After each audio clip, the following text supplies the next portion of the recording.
أعوذ بالله من الشيطان الرجيم. بسم الله الرحمن الرحيم. الحمد لله كما هو أهله. الحمد لله الذي نور على نور. الحمد لله الذي مدبر الأمور. والصلاة والسلام على سيد الأنبياء والمرسلين وآله الطيبين الطاهرين الذين أذهب الله عنهم الرجس وطهرهم تطهيرا. اللهم صل على محمد وآل محمد وعجل فرجهم. أما بعد، قال الله تبارك وتعالى في كتابه المجيد: بسم الله الرحمن الرحيم. إنا أعطيناك الكوثر فصل لربك وانحر إن شأنك هو الأبتر. صلوات بر محمد وآل محمد. اللهم صل على محمد وآل محمد. دعا ہے خداوند متعال تمام احباب کا اس مقدس بارگاہ میں آنا اپنی بارگاہ میں منظور و مقبول فرمائے، اور ہر ایک ایک قدم کے صدقے پروردگار درجات عالیہ و متعالیہ آپ کے مقدر میں درج فرمائے، اور ہماری اس بارگاہ میں حاضری اپنی پروردگار اپنے ہاں منظور و مقبول فرمائے۔ حمد ہے اس پروردگار کا کہ جس نے اپنے ارادہ کن سے اس پوری کائنات کو خلق فرمایا۔ نعرہ تکبیر، اللہ اکبر، نعرہ رسالت، یا رسول اللہ۔ نعرہ حیدری۔ حمد ہے اس اللہ کی ذات کا کہ جس نے اپنے ارادہ کن سے اس کائنات کو خلق فرمایا، اور اس کائنات کو خلق کرنے کے بعد اس اللہ نے اس کائنات کو حضرت انسان سے مزین فرمایا، کائنات کی زینت قرار دیا ہے اللہ نے انسان کو۔ اور حمد ہے اس پروردگار کا، اور میں یہاں یہ جملہ کہتا ہوں ہمیشہ کہ ہم اس پروردگار کی حمد اور اس پروردگار کی ثنا کر ہی نہیں سکتے، کیونکہ اللہ کی نعمت ہی اتنی عظیم ہے کہ جس نے ہمیں پنجتن پاک عطا کیا۔ اس کائنات کے اندر اللہ نے حضرت انسان کو بھیج کر اسے پنجتن پاک کے انوار کو اس کائنات کے اندر بھیج کر حضرت انسان پر جو پروردگار نے ایک انعام کیا ہے، اسی پنجتن پاک کی ہستی میں سے ایک ہستی کا نام زہرائے مرضیہ ہے۔ سبحان اللہ۔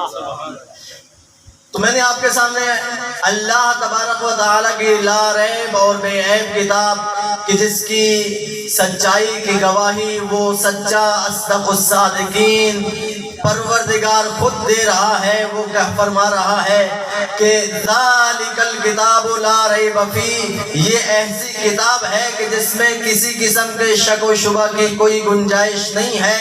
کوئی اس کتاب میں اگر شک کرنے لگ جائے تو اس کے نسب میں شک ہو سکتا ہے، اس کتاب میں کوئی شک نہیں۔ تو اس کتاب کے اندر اللہ تبارک و تعالی نے حضرت محمد مصطفیٰ سید الانبیاء کو صلوات بھیجی محمد والے اللہم صلی علی محمد وآل محمد۔ ارشاد فرمایا کہ انا اعطیناک الکوثر، کہ اے محمد ہم نے تمہیں کوثر عطا کیا۔ دیکھیے یہ سورہ کب نازل ہوئی؟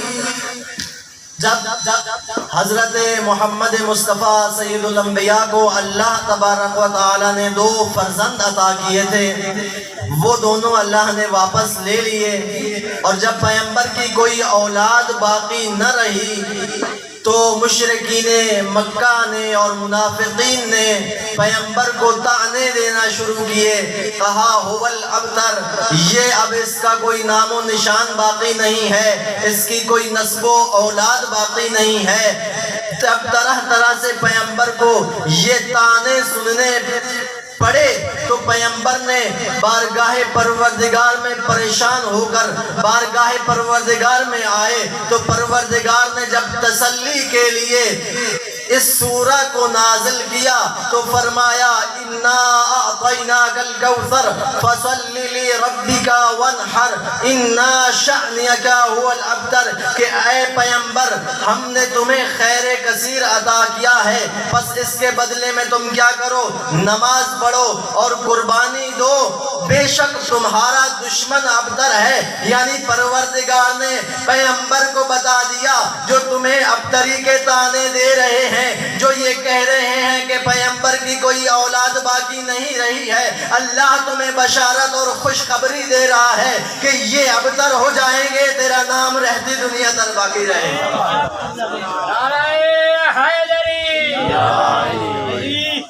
عظمت پر سیدہ بلند تر صلوات۔ اللہم صلی علی محمد و آل محمد۔ تو پیغمبر گرامی قدر پر جب یہ سورہ نازل ہوا تو پیغمبر کے دل کو تسکین ہوا، پیغمبر کے دل کو سکون آیا۔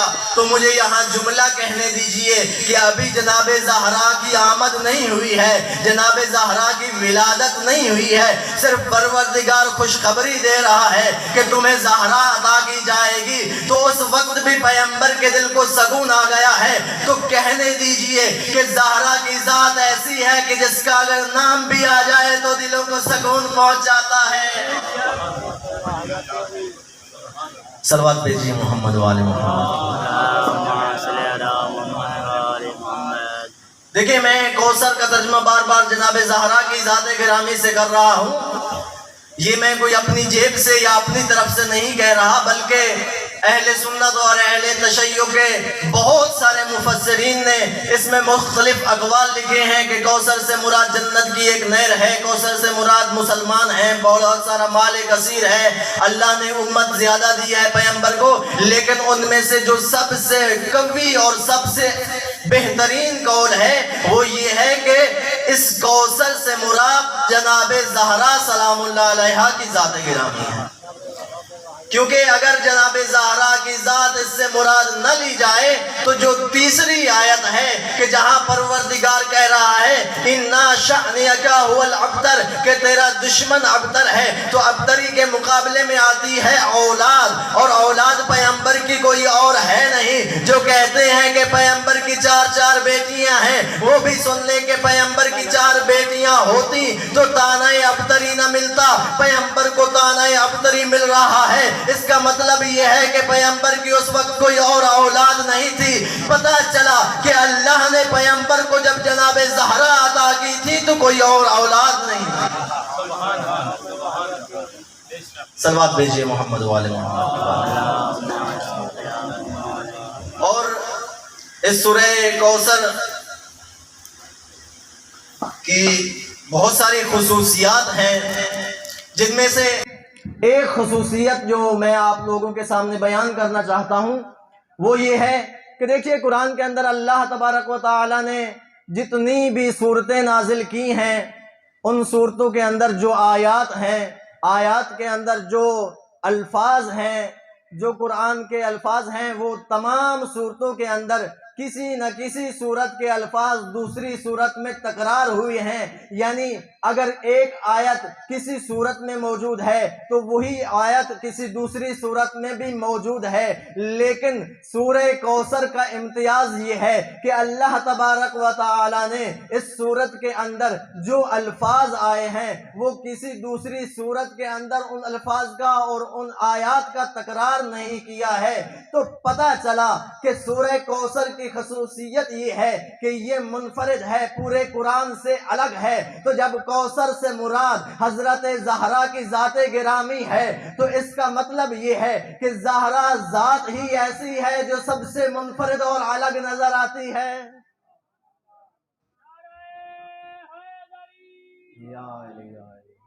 یعنی پوری قرآن کی صورتوں کے اندر اللہ نے آیات کا تکرار کیا ہے۔ کوئی نہ کوئی آیت ایسی ہوگی کہ جو کسی ایک صورت میں پائی جاتی ہوگی تو دوسری صورت میں بھی اسی طرح سے ہوگی، لیکن سورہ کوثر کے اندر 3 آیات اللہ نے رکھی ہیں، اس لیے مختصر اور مفید اس سورہ کے اندر اللہ نے ایسے الفاظ کا چناؤ کیا ہے کہ جو دوسری صورتوں کے اندر موجود نہیں ہیں۔ یعنی جناب زہرا کی ذات گرامی کی جو خصوصیات ہیں وہ کائنات بشری میں اور کسی کے اندر نہیں پائی جاتی ہیں۔ کون ہے زہرا؟ دیکھیں، ولادت سے پہلے اللہ ان کے ذریعے سے پیغمبر کو تسلیاں دے رہا ہے کہ تمہارا دشمن ابتر ہو جائے گا اور ہم تمہیں زہرا عطا کر دیں گے۔ لیکن جب جناب زہرا اپنی ماں کے بطن میں آئیں، ماں کے شکم میں آئیں، تو عرب کی تمام عورتوں نے جناب خدیجہ کے ساتھ بائیکاٹ کر لیا اور جناب خدیجہ کے ساتھ آنا جانا چھوڑ دیا، کوئی بات نہیں کرتی تھی۔ تو اس وقت جناب خدیجہ جب اپنے حجرے میں اکیلی ہوا کرتی تھی تو جناب خدیجہ کو کون تسلیہ دیا کرتا تھا؟ روایات کے جملے ہیں کہ جناب خدیجہ جب اپنے حجرے میں بیٹھا کرتی تھی تو اپنے بطن میں، اپنے شکم میں موجود بچی کے ساتھ باتیں کر کے خود سکون پایا کرتی تھی۔ یعنی ولادت سے پہلے جو اپنی ماں کو تسلی دے اس کا نام جناب زہرا ہے، اور جب اس کی ولادت ہو جاتی ہے، اس دنیا فانی میں جب وہ قدم رکھ لیتی ہیں تو پیغمبر اکرم جب آتے ہیں کہیں سے زخم کھا کھا کر، کہیں سے پتھر کے زخم، کہیں سے کوڑا کرکٹ ڈالا گیا، اور جب پیغمبر گھر میں آتے ہیں اور جناب زہرا بابا کو نہ صرف تسلیاں دیتی ہیں بلکہ اپنے بابا کے زخموں کو بھی صاف کر کے مرہم لگاتی ہیں، تو اس وقت حضرت سرور کائنات یہ کہنے پہ مجبور ہو جاتے ہیں کہ فاطمہ میری ماں ہے، فاطمہ میری ماں ہے۔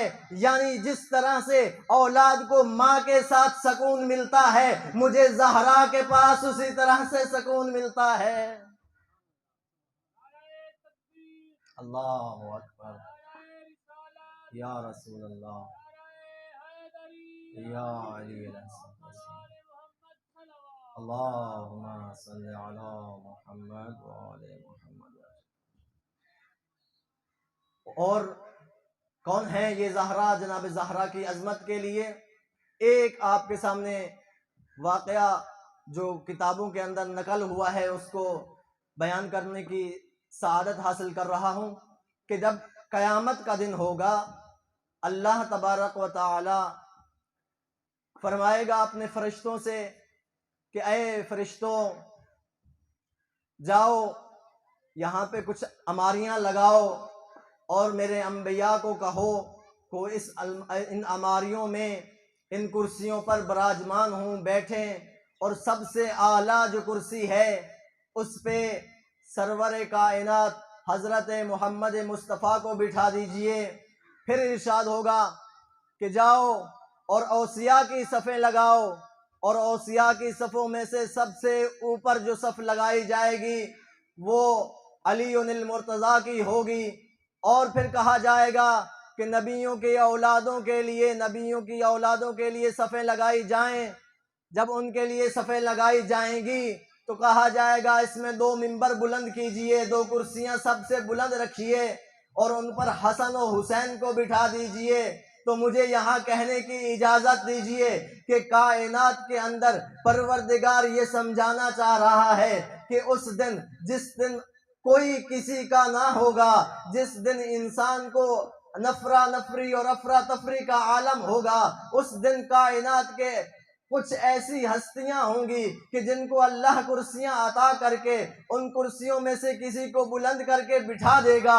ان کرسیوں میں سے سب سے اعلیٰ اور بلند کرسی جو ہوگی وہ جناب زہرا کے بابا کی ہوگی۔ جو اوصیاء میں سے سب سے بلند کرسی ہوگی وہ زہرا کے ہمسر کی ہوگی۔ جو اوصیاء کے انبیاء کے بچوں کی کرسیوں میں سے، انبیاء کی اولادوں کی کرسیوں میں سے سب سے بلند کرسی ہوگی وہ جناب زہرا کے بیٹوں کی ہوگی۔ تو مجھے کہنے کی اجازت دیجئے کہ جناب زہرا کی اس قدر عظمت بنائی ہے پروردگار نے کہ جب کسی بھی جگہ پہ کوئی چیز بلند کی جا رہی ہوتی ہے تو وہاں پہ زہرا کا گھرانہ ہی آتا ہے۔ یہی وجہ تھی کہ جب پیغمبر نے کہا تھا قل تعالوا ندعو ابناءنا وابناءکم ونساءنا ونساءکم ثم نبتہل فنجعل لعنت اللہ علی الکاذبین، کہ کاذبین کے مقابلے میں ہم سچوں کو لائیں گے، تو وہاں بھی زہرا کا گھرانہ آیا تھا، اس لیے قیامت میں بھی بلند زہرا کا گھرانہ ہوگا۔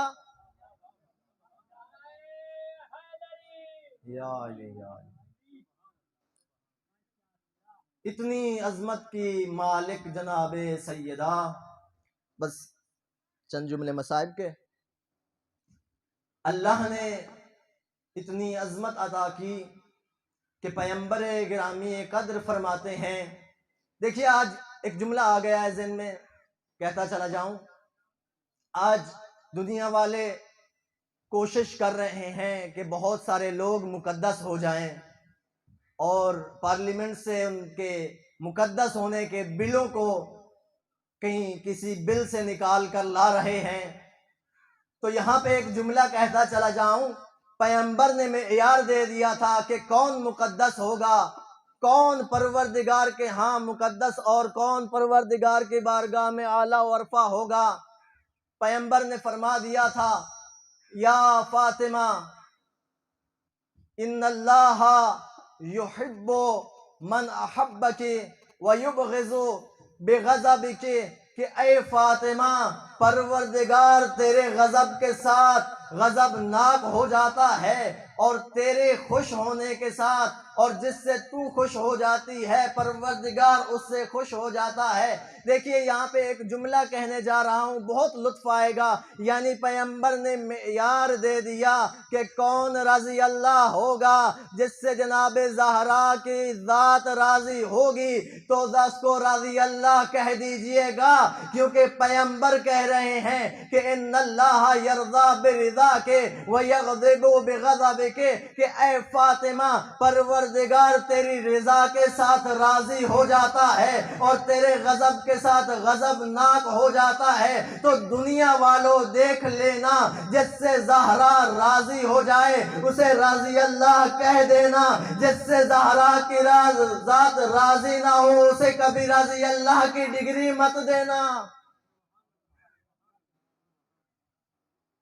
یہاں تو آج بہت سستی ہو گئی ہے نا رضی اللہ کی ڈگری، تو پتا چلا کہ رضی اللہ ہر جس کے ساتھ بھی لکھا ہوگا اس کو جانچنے کے لیے لے جائیں جناب زہرا کی بارگاہ میں اور پوچھیں اے زہرا مرضیہ کیا تم اس سے راضی ہو؟ ہاں اگر کہہ دیں کہ میں راضی ہوں تو پھر کہہ دینا یہ رضی اللہ ہے، لیکن اگر زہرا کی آواز آئے کہ میں مرتے دم تک ان سے راضی نہیں جاؤں گی تو پھر سوچ لینا اسے رضی اللہ کہنے سے پروردگار راضی نہیں ہو جائے گا۔ اگر زہرا کی آواز آئے کہ میں مرتے دم تک تمہیں معاف کر کے نہیں مروں گی، راضی ہو کر نہیں جاؤں گی، تو پھر سمجھ لینا کہ وہ رضی اللہ نہیں ہے۔ بس عزاداروں، یہی زہرا کہ جس کو پروردگار نے اتنا مقام عطا کیا کہ اللہ کی رضاعت زہرا کی رضاعت کے ساتھ ہے، اللہ کا راضی ہو جانا زہرا کے راضی ہو جانے کے ساتھ ہے۔ اسی زہرا کا دروازہ ہے۔ کچھ مسلمان ہیں، اب بابا کے جانے کے بعد دیکھیں دستور ہے دنیا کا کہ جب کسی بھی گھر میں کوئی شخص فوت ہوتا ہے، اس دنیا سے چلا جاتا ہے، تو ہمسائے آتے ہیں، اس گھر والوں کو تسلیاں دیتے ہیں اور ان کے غم میں شریک ہو کر کہتے ہیں کہ ہم آپ کے اس غم میں برابر کے شریک ہیں، آپ تسلی رکھیں، یہ پروردگار کی طرف سے مصیبت تھی، وہی مصیبتیں دینے والا ہے، وہی مصیبتوں کو دور کرنے والا ہے۔ لیکن یہاں حق تو یہ تھا کہ جس طرح پیغمبر سرور کائنات تھے جو خود کو شمع رسالت کے پروانے کہتے تھے، حق یہ تھا کہ وہ زہرا کے دروازے پہ آ کر زہرا کو بابا کا پرسہ دیتے۔ لیکن عزاداروں عجیب حالت ہے، آئے تو ہیں مسلمان زہرا کو پرسہ دینے کے لیے، لیکن پرسہ دینے کا انداز بڑا عجیب تھا کہ جب آئے ہیں آگ اور لکڑیاں لے کر آئے ہیں اور دروازے پہ آواز دے کر کہتے ہیں کہ علی کو باہر بھیجو ورنہ ہم دروازے کو جلا دیں گے۔ یہ آوازیں ایسی تھیں کہ پہلے معمول یہ تھا کہ دروازے پہ جناب فضہ جایا کرتی تھیں، لیکن جب آوازیں اس قدر عجیب و غریب انداز میں آئیں تو جناب زہرا خود دروازے پہ آئیں اور کہنے لگیں کہ اگر ہم دروازہ نہ کھولیں تو کیا ہوگا۔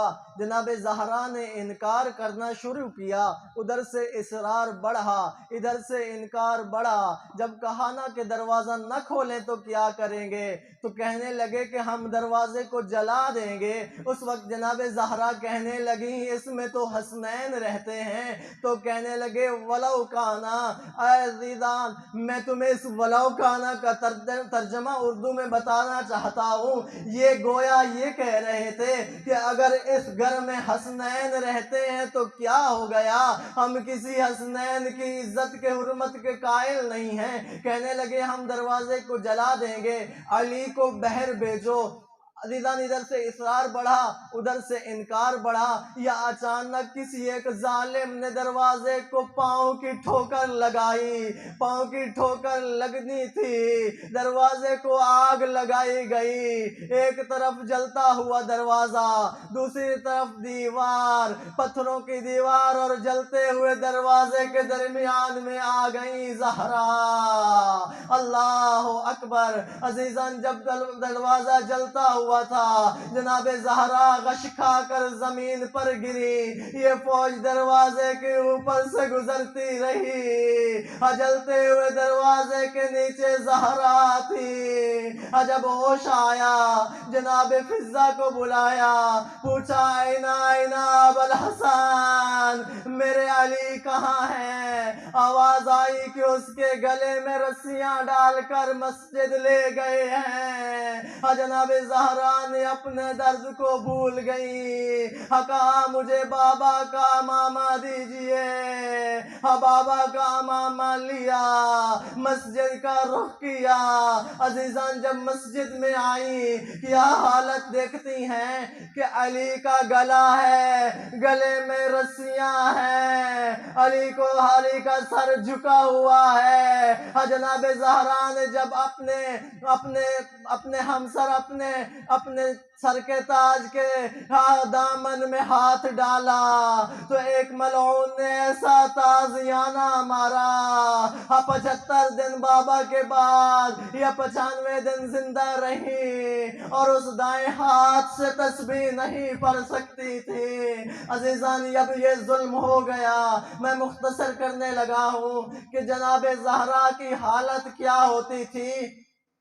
بابا کی قبر پہ جب جایا کرتی تھی نا تو جا کر بین کیا کرتی تھی، کہتی تھی یا ابتے سبت علی مصائب انہا لو سبت الایام سرنا لیالیا۔